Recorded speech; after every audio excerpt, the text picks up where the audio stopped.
हाँ जी, good morning students. आज के बायो के लेक्चर में हमारा चैप्टर वही चल रहा है, नेचुरल रिसोर्सेस। वो चैप्टर में आज का हमारा टॉपिक बायो जियोकेमिकल साइकिल्स है। This topic is very very very important as the exam point of view. The name of the topic is biogeochemical cycles. Biogeochemical cycles क्या होते हैं, पहले तो हमें इसको अंडरस्टैंड करना है। आपको पता है कि हमारे बायोस्फीयर में जहां हम रहते हैं, हमारा इंटरेक्शन यानी कि हम लिविंग कंपोनेंट हैं, हमारा इंटरेक्शन नॉन लिविंग कंपोनेंट के साथ है। नॉन लिविंग कंपोनेंट मतलब एयर, वाटर, सनलाइट, सॉइल। हम नॉन लिविंग कंपोनेंट्स के बिना सरवाइव नहीं कर सकते। तो बायोस्फीयर में लिविंग कंपोनेंट्स का इंटरैक्शन नॉन लिविंग कंपोनेंट्स के साथ होता है। नॉन लिविंग कंपोनेंट्स की हेल्प से लिविंग कंपोनेंट्स सरवाइव करते हैं। उनके इस इंटरैक्शन को जिस तरीके से एक्सप्लेन किया जाता है, जिस तरीके से शो किया जाता है, उन्हें हम कहते हैं बायोजियोकेमिकल साइकिल्स। राइट? उन्हें हम क्या कहते हैं बच्चे? Biogeochemical cycles. ये जो बायोजियोकेमिकल साइकिल्स हैं, ये आपके सिलेबस में 4 साइकिल्स हैं। फर्स्ट साइकिल आपके सिलेबस में है वाटर साइकिल, सेकंड है नाइट्रोजन साइकिल, थर्ड आपके सिलेबस में है बच्चे ऑक्सीजन साइकिल, देन आपके सिलेबस में है कार्बन साइकिल। आज के लेक्चर में हम 2 साइकिल्स डिस्कस करेंगे, water cycle then nitrogen cycle. और सैटरडे के लेक्चर में हम नेक्स्ट 2 साइकिल्स डिस्कस करेंगे, एक्सप्लेन करेंगे, अंडरस्टैंड करेंगे। आफ्टर दैट हमारा सैटरडे को हमारा बच्चे सितंबर एग्जाम, मिड टर्म एग्जाम का सिलेबस कंप्लीट हो जाएगा। So let's start with the first cycle, first biogeochemical cycle that is visible to all of you, that is a water cycle. आप छोटी क्लासेस से ही वाटर साइकिल पढ़ते आ रहे हो, लेकिन 9th क्लास में हमने वाटर साइकिल की डिटेल करनी है। राइट? 9th क्लास में हमारे सिलेबस में वाटर साइकिल की डिटेल है। वाटर साइकिल क्या होता है? सबसे पहले क्वेश्चन क्या है, what is water cycle? Water cycle है क्या? बच्चे, साइकिल का मतलब क्या होता है? साइकिल का मतलब है जिस एनवायरनमेंट में हम रह रहे हैं, जिस एनवायरनमेंट में हम सरवाइव कर रहे हैं, हम लिविंग ऑर्गेनिज्म हैं, हम वाटर को यूज करते हैं, वाटर को डिफरेंट एक्टिविटीज के लिए कंज्यूम करते हैं।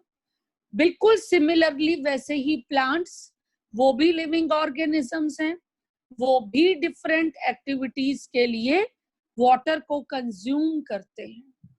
वाटर को कंज्यूम करना और वाटर का फिर से एनवायरनमेंट में बन जाना, या वाटर का फिर से एनवायरनमेंट में वापस आ जाना, जिस प्रोसेस से वो वापस आता है एनवायरनमेंट में, ये साइकिल जिस प्रोसेस से चलता है, इसे हम बोलते हैं water cycle. Right? Water cycle क्या है? वाटर का दोबारा से, वाटर का लेवल दोबारा से मेंटेन हो जाना एनवायरनमेंट में, उसे हम बोलते हैं वाटर साइकिल। राइट? आप सबको ये डायग्राम स्क्रीन पे आपके दिखाई दे रहा है। इस डायग्राम में आप सबको बहुत अच्छे से पता है कि हमारी अर्थ का 70% part, our earth is 70% covered with a water area. हमारी अर्थ का जो 70% एरिया है वो किससे कवर्ड है? वाटर से कवर्ड है। हमारे पास बहुत सारे वाटर के सोर्सेस हैं, जैसे कि ओशंस, रिवर्स, लेक्स, पोन्ड्स एक्सेट्रा। हमारे पास बहुत सारे वाटर सोर्सेस हैं। लेकिन अगर हम बात करें इन वाटर सोर्सेस में वाटर कहाँ से आया, इन वाटर सोर्सेस में वाटर कैसे बना, कैसे प्रोड्यूस हुआ, तो हमारे पास एक नेचुरल सबसे इंपॉर्टेंट सोर्स ऑफ वाटर है, that is what? That is rain. आपको यहाँ पर क्लाउड्स दिख रहे हैं। क्लाउड्स जब टकराते हैं तो बारिश होती है, रेनफॉल होती है, और रेन से जो हमारे ओशंस हैं, रिवर्स हैं, हमारी लेक्स हैं, पोन्ड्स हैं, हमारे जितने भी और भी सोर्सेस हैं वाटर के, वो सारे के सारे रेन वाटर्स की वजह से, रेन वाटर के मेजर सोर्स होने की वजह से वो सारे के सारे वाटर से ऑक्यूपाई हो जाते हैं। यस, जब वो वाटर से ऑक्यूपाई हो जाते हैं तो उस वाटर को डिफरेंट एक्टिविटीज के लिए यूज किया जाता है। बच्चे, हम ओशंस का वाटर तो नहीं यूज करते, हम उसका सी का वाटर तो नहीं यूज करते, लेकिन किसी ना किसी, चाहे हम नहीं यूज करते, किसी ना किसी एक्टिविटी के लिए सी वाटर का यूज होता है। वो कौन सी एक्टिविटी है आप सबको अच्छे से पता है कि बहुत बड़े बड़े शैलो पूल्स में वाटर को कलेक्ट कर लिया जाता है, सी वाटर को, और उसको इवेपोरेट होने के लिए स्टैंड कर दिया जाता है। उसके ऊपर जब सन की रेज पड़ती हैं तो इवेपोरेशन प्रोसेस स्टार्ट होती है, और इवेपोरेशन प्रोसेस से वो वाटर क्या है, एनवायरनमेंट में इवेपोरेट हो जाता है। एनवायरनमेंट में जब वो वाटर इवेपोरेट हो जाता है तो हमारे पास सॉल्ट लेफ्ट रह जाता है। इसका मतलब क्या? यहाँ पर हमारा मतलब सॉल्ट से नहीं है, यहाँ पर हमारा मतलब है किस बात से, कि जब रेन वाटर के ऊपर, एक मिनट, ये स्क्रीन कर दी आकाश सर,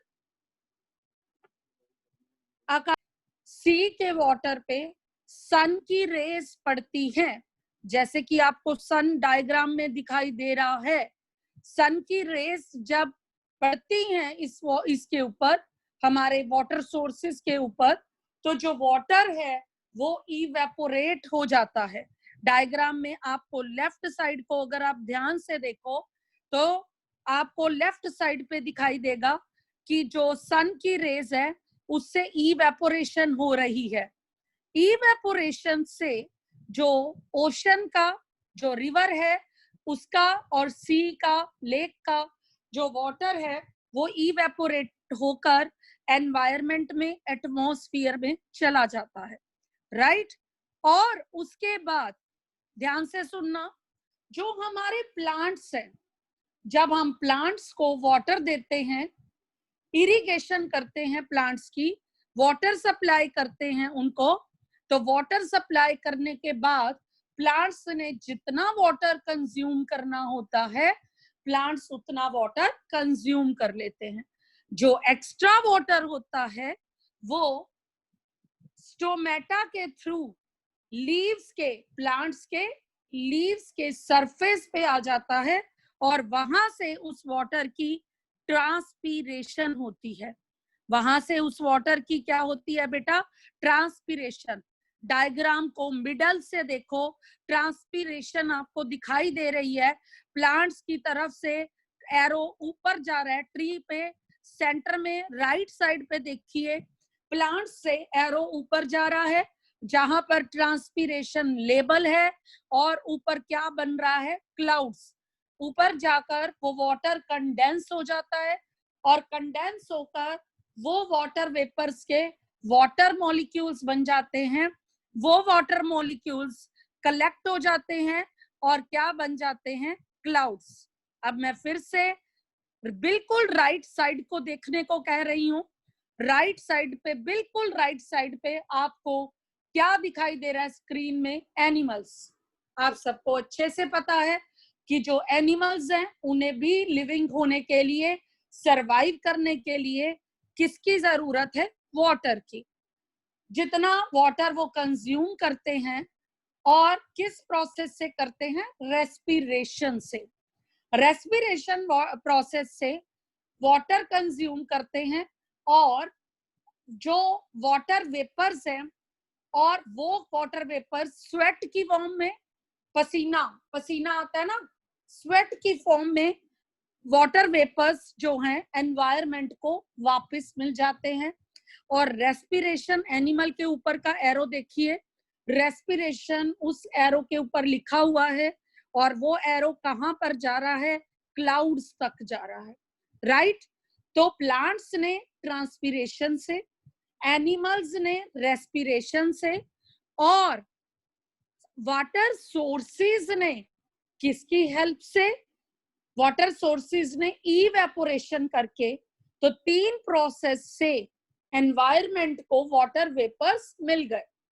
3 प्रोसेस से एनवायरनमेंट को वाटर वेपर्स जब मिले, ये वाटर वेपर्स, ध्यान से सुनना, ये वाटर वेपर्स जैसे ही ऊपर जाते हैं और वो क्या हो जाते हैं, कंडेंस।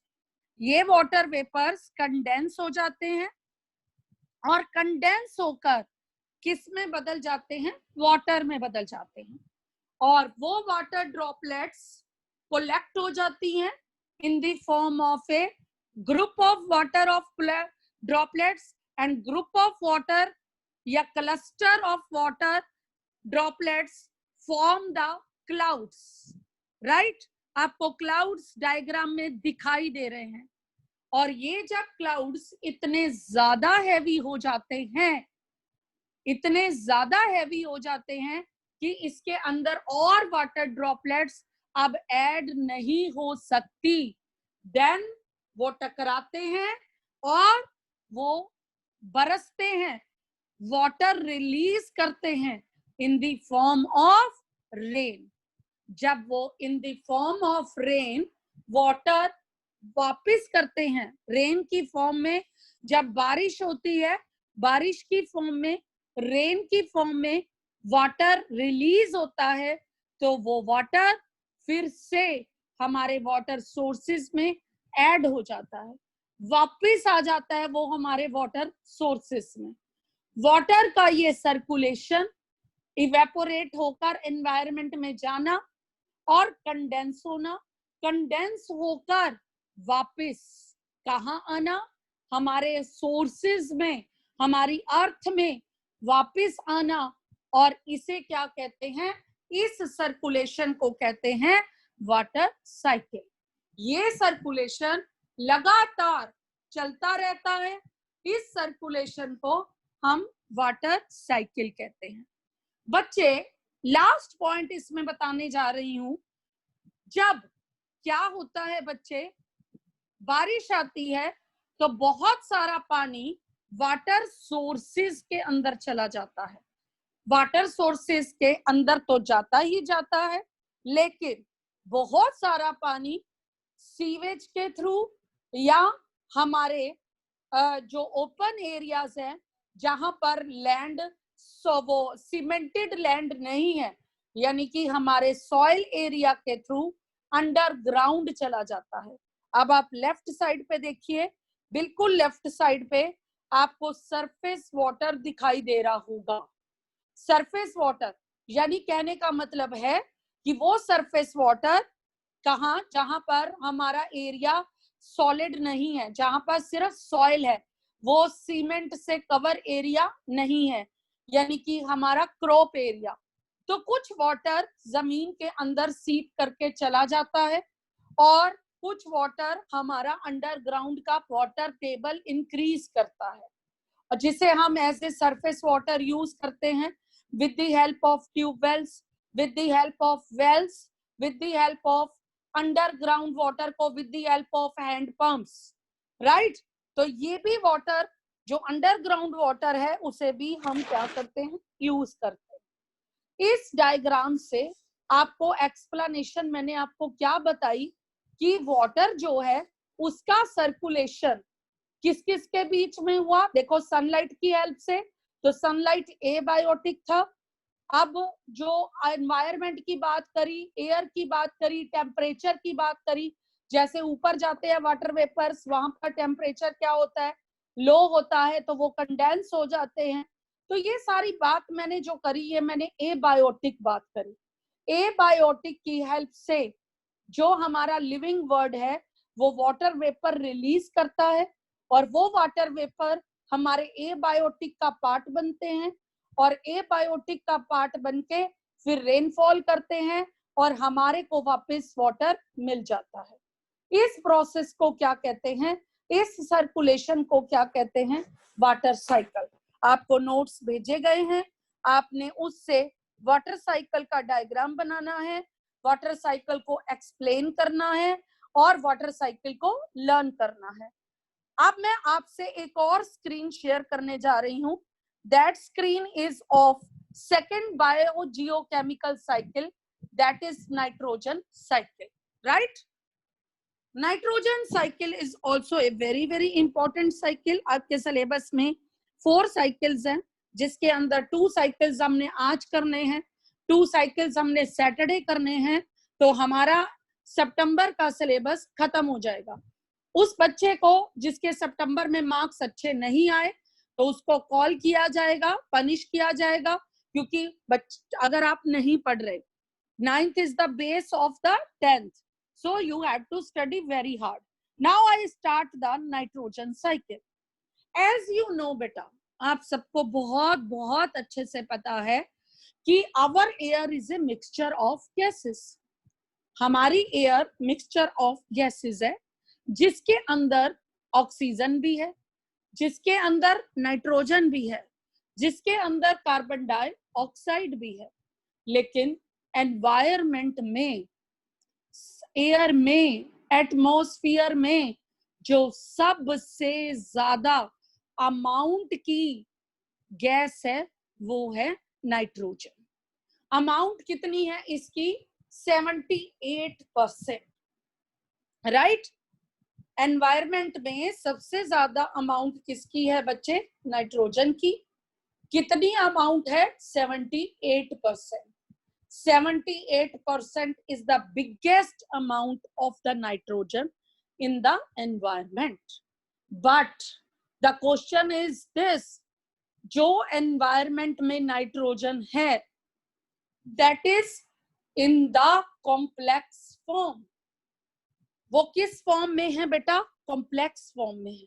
कॉम्प्लेक्स फॉर्म कौन सी फॉर्म होती है, which is difficult to absorb. Plants को नाइट्रोजन चाहिए, लेकिन प्लांट्स का जो बिगेस्ट न्यूट्रिएंट है वो नाइट्रोजन है, मेजर न्यूट्रिएंट उनका नाइट्रोजन है। प्लांट्स को सबसे ज्यादा नाइट्रोजन चाहिए, लेकिन जिस फॉर्म में एनवायरमेंट में नाइट्रोजन है, जिस फॉर्म में प्लांट्स के पास नाइट्रोजन है, उस फॉर्म में प्लांट्स उसे एब्जॉर्ब नहीं कर पाते, प्लांट्स उसे इनटेक नहीं कर पाते, क्योंकि वो कॉम्प्लेक्स फॉर्म में है। देन क्या करा जाता है एनवायरमेंट में, ऐसे ऐसे माइक्रो ऑर्गेनिजम्स हैं एनवायरमेंट में, ऐसे ऐसे माइक्रो ऑर्गेनिजम्स हैं एनवायरमेंट में, ऐसे ऐसे बैक्टीरिया हैं जो एनवायरमेंट की कॉम्प्लेक्स नाइट्रोजन को सिंपल फॉर्म में कन्वर्ट करते हैं, राइट। जब वो, अब मैं डायग्राम दिखाने जा रही हूं, देखो एरोस कहां कहां जा रहे हैं। इस एरो में राइट साइड पे अगर आप देखो, एक वर्ड लिखा हुआ है प्रोटोप्लाज्म, एक वर्ड बेटा लिखा हुआ है प्रोटोप्लाज्म। आप सबको अच्छे से पता है, जब हमने सेल चैप्टर किया था, सेल का, एक ऑर्गेनिज्म का, सेल का जो लिविंग पार्ट होता है, यानी कि अगर हम सेल वॉल को छोड़ दें, बाकी सारा जो लिविंग पार्ट है उसे हम प्रोटोप्लाज्म कहते हैं। ये प्रोटोप्लाज्म, यहाँ पर किस प्रोटोप्लाज्म की बात हो रही है? यहाँ पर ग्रीन प्लांट्स के प्रोटोप्लाज्म की बात हो रही है। ग्रीन प्लांट्स के अंदर जो प्रोटोप्लाज्म है, नाइट्रोजन के से एटमॉस्फेयर की जो नाइट्रोजन है वो ग्रीन प्लांट्स के पास जा रही है, बट उसके बीच में क्या लिखा हुआ है? ध्यान से देखो इसको, इसके बीच में लिखा हुआ है नाइट्रोजन फिक्सेशन। क्या लिखा हुआ है इसके बीच में? नाइट्रोजन फिक्सेशन का क्या मतलब है? यानी कि एनवायरनमेंट में जो नाइट्रोजन है वो ऐसी की ऐसी कॉम्प्लेक्स फॉर्म में प्लांट्स उसे एब्जॉर्ब नहीं कर सकते। यानी कि पहले उस नाइट्रोजन को क्या होना है? सिंपल होना है, सिंपल फॉर्म में कन्वर्ट होना है। उसे सिंपल फॉर्म में कन्वर्ट कौन करेगा? उसे सिंपल फॉर्म में कन्वर्ट करेंगे बैक्टीरिया। सिंपल फॉर्म में कन्वर्ट करना, और वो सिंपल फॉर्म का, नाइट्रोजन की सिंपल फॉर्म का नाम क्या है? सिंपल फॉर्म का नाम है नाइट्रेट्स, नाइट्राइट्स। फिर से बोल रही हूं, nitrates, NITRATES, nitrites, NITRITES। Nitrogen fixation होती है, यानी कि नाइट्रोजन कन्वर्ट होती है, सिंपल फॉर्म में कन्वर्ट होती है, और उस सिंपल फॉर्म का नाम क्या है? उस सिंपल फॉर्म का नाम है नाइट्रेट्स और नाइट्राइट्स। और किसकी हेल्प से होती है बच्चे? एनवायरनमेंट में जो बैक्टीरिया प्रेजेंट है वो उसे कन्वर्ट करते हैं। उन बैक्टीरिया का नाम भी सुन लीजिए, rhizobium bacteria, Azotobacter bacteria. Azotobacter soil में होता है, ध्यान से सुनिए, अजोटोबैक्टर सॉइल में होता है, और राइजोबियम रूट की नड्यूल्स में होता है। जो लेग्यूमिनस फैमिली है, एक फैमिली है प्लांट की जिसका नाम क्या है? Leguminous family. जैसे कि अगर आपको नहीं पता उस फैमिली का, तो मैं आपको उसकी एग्जांपल दे देती हूँ। जैसे कि मटर, मटर सबने देखे हुए हैं, मटर सबने खाए हुए हैं। जो मटर का पौधा होता है वो लेगुमिनियस फैमिली से बिलोंग करता है। उसकी रूट्स के अंदर बैक्टीरिया होते हैं, और उन बैक्टीरिया का नाम क्या है? Rhizobium bacteria. तो जब वो उसको सिंपल कर देते हैं एनवायरनमेंट की नाइट्रोजन को, एनवायरनमेंट की नाइट्रोजन जब सिंपल हो जाती है तो प्लांट्स का लिविंग पार्ट उसे क्या करता है? एब्सॉर्ब कर लेता है। ठीक है? और कुछ एक एरो ध्यान से देखो, यहाँ पर राइट साइड में आपने देख लिया प्रोटोप्लाज्म, ग्रीन प्लांट, उन्होंने इसे एब्सॉर्ब कर लिया। अब उसी प्रोटोप्लाज्म से एक एरो लेफ्ट साइड को जा रहा है, उसी प्रोटोप्लाज्म से एक एरो लेफ्ट साइड को जा रहा है, और वो प्रोटोप्लाज्म, उस पे भी प्रोटोप्लाज्म लिखा हुआ है, लेकिन कौन सा प्रोटोप्लाज्म लिखा हुआ है? एनिमल्स का। यानी कि प्लांट्स को किसने खाया? एनिमल्स ने। प्लांट्स को किसने खाया बेटा?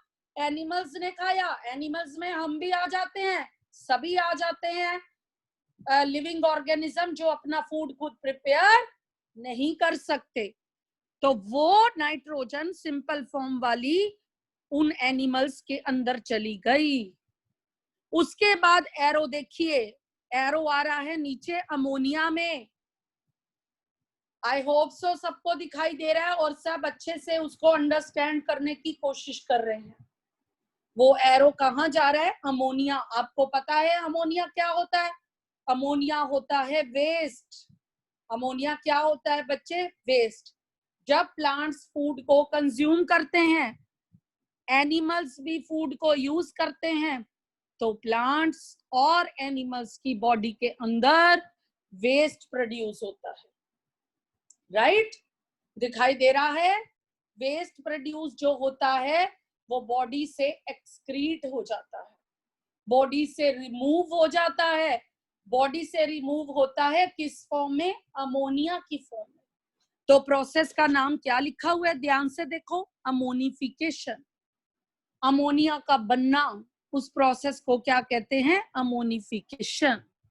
अमोनिफिकेशन हो गई, अमोनिफिकेशन से अमोनिया यानी एज ए वेस्ट, अमोनिया का फॉर्मूला अगर कहूं NH3, तो NH3 में N है, N स्टैंड फॉर नाइट्रोजन। तो उस वेस्ट जो अमोनिया है उसके अंदर क्या है बेटा? नाइट्रोजन है। वो नाइट्रोजन एनवायरमेंट में, सॉइल में आ चुकी है। अब क्या होगा?